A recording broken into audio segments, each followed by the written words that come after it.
Welcome back, and ladies and gentlemen, the biggest issue today in any discussion that we've been holding is the debate and the discussion on vaccine availability and new solutions that are coming up every other day. And in one of these new solutions, what we have understood is the fact that there is a cocktail solution that is being found to our vaccination strategy. And this cocktail solution is something that many are seeing as a hope, possibly to sort out the complete lack of availability of vaccines that this country is facing. At least at the moment, the situation is expected to get better in the coming months, and the entire population being promised to be vaccinated by the end of this year. And joining me tonight is Dr. Ashok Seth. He's the chairman of the Fortis group of hospitals, to whom we want to take these questions. Good evening, Dr. Seth. Thank you very much for joining me here. This cocktail suggestion that comes in, you know, everybody wants to look at this. Is this the new panacea? Because there is one cocktail that comes, which has even been administered in hospitals like yours, where it's a 59,000 rupee cocktail, which seems to have reduced. Are we in a situation where we see that cocktail becoming extremely popular and even price competitive in order to solve the immediate issues that people in this country are facing? Do you see that as a mass-produced and mass-consumed vaccination? So I think there are two aspects here. Firstly, of course, that is an antibody cocktail. A useful drug, I would say, because it's lab-manufactured antibodies given early on in the disease process up to first 10 days in mild patients who are at high risk of getting severe disease. And it's been shown that it can actually decrease the chances of worsening to severe disease or death or hospitalization by 70%. We must remember that it is emergency use authorization based on a phase 3 data, and that's the emergency use authorization of November of United States, which India has taken up as an emergency use authorization here. So as we increase our usage, we will understand it better. But clearly, it seems to be an interesting and more useful agent for those like the elderlies, for the ones who are immunosuppressed, the ones who had perhaps a single dose of vaccine and haven't generated enough antibodies, for those who are in chronic renal disease, bad lungs, bad kidneys. So multi-organ dysfunction may be one of the biggest uses for prevention of patients getting worse, requiring admission and death. It is an easy drug to administer. Its profile is safe. And I think it's a very useful armamentarium, if you understand that at the moment.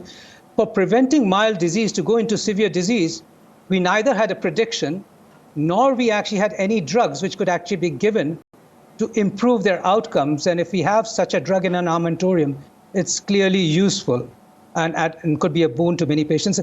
We must also remember that many people are not vaccinated yet. So how do you see the new option that has been spoken about by Dr. N.K. Arora, who's the chairman of the COVID-19 working group under the National Technical Advisory Group on Immunization? And he says that a Covishield can be combined with possibly other vaccines like a Pfizer or maybe a Covaxin. Do you think that is a kind of an experimentation that sorts out a shortage issue, or do you think scientifically it is something that can sort out problems of greater immunity to the COVID-19 mutant variety? Let me explain on this. It is a very important and interesting area for investigation. And we have examples of it already out of compulsion. As you know, when AstraZeneca vaccine, there was a concern about increased thrombosis. Even Europe and UK offered all to take Pfizer vaccine less than 45 as a second dose. Now, this is already happening in Canada, it's happening in Korea. But there are two important studies ongoing. We must remember that the reason for insistence of the same vaccine given as a second dose was related to the fact that the trials were done with the same vaccine, so we knew the predictability as well as the side effect structure as we started vaccinating people. But in this, we must remember that all the vaccines are two-dose vaccines. There's a prime and a booster dose.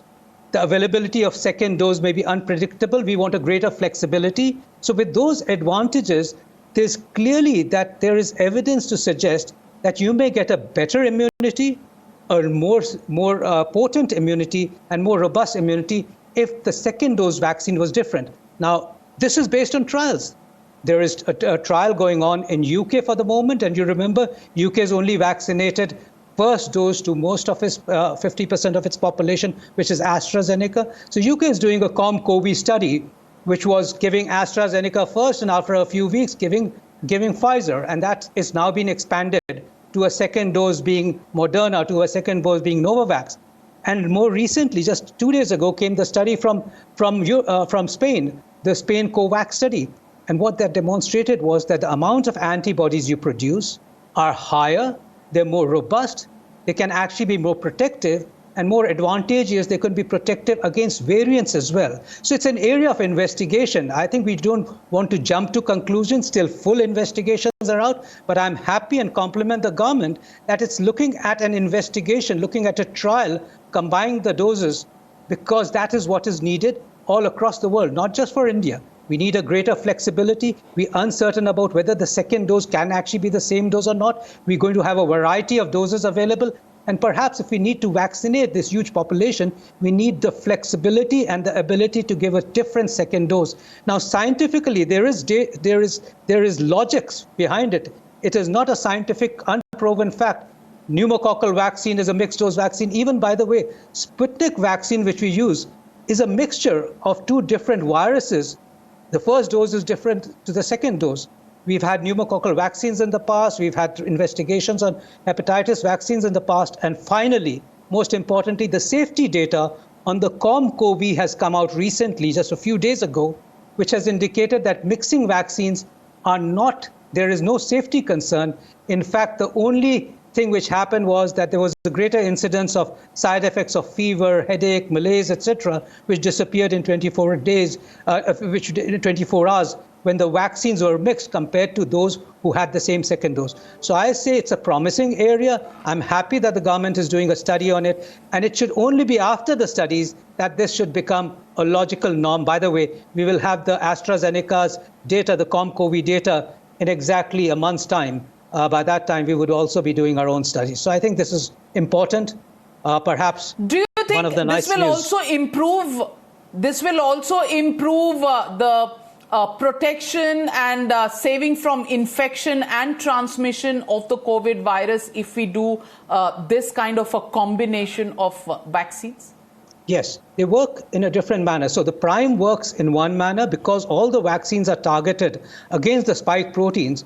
And while the AstraZeneca vaccine is a vector-driven vaccine, our COVAX is an inactivated whole virus vaccine, they're still working on the spike protein in different manners. So it has been shown that you actually get a better booster and a more prolonged booster with a second dose of a different type of vaccine. So yes, if you have a better immunity, if you have a stronger antibody response, if you have a robust antibody response, and if you cover the variants, then you're less likely to infect others as well. So it perhaps is the biggest cocktail that may actually become more effective, not just which is vital for India, but it'll be vital for across the world as well.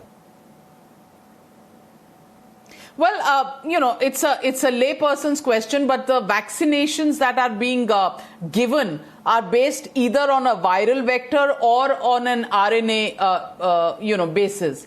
Can these two be, mixed? That's the layperson question that most people ask. We'll just have to see. Remember, our COVAX is the only vaccine which, at the moment, for us, is a whole whole virus. In the West, it's either vector-borne, which is AstraZeneca, or mRNA vaccines. So we will actually get our data, and that is why we need to produce our data. After all, these two vaccines are manufactured in India. We can scale these two vaccines up. We can actually have easy availability in the long run for these vaccines. So it is important to produce our own data. We can't be relying on others to produce data for India. So I think it's vital that we go into a study, and I think that's what's been said. We will study it, we will understand it, and we will go forwards with it till it's proven. Until then, we stay on the present day dogma, which is same vaccine as the first and second dose till that trial is over and with us. Well, looking for our scientific community to break more frontiers in the months and weeks to come. Thank you very much, Dr. Seth, for joining me on the News Hour.